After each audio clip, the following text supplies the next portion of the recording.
Hello, Matthew. For today's assignment, IEP goal number 3 and number 4. IEP goal number 3, area and perimeter. This is your anchor chart, which you have been using for the past weeks.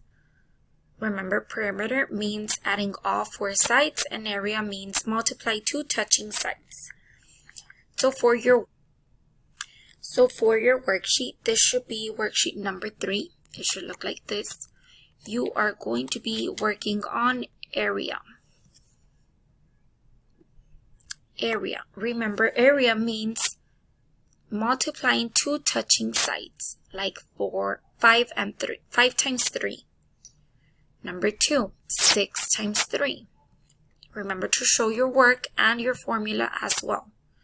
So you're going to be working on numbers 1 through 10 for this particular goal, which is goal number 3.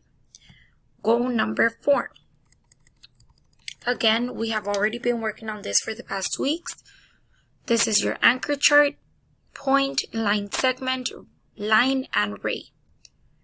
This is going to be your assignment for today.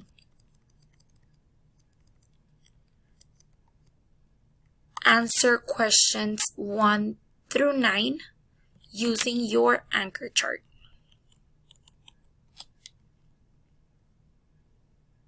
And this is it for today, goals number 3 and number 4.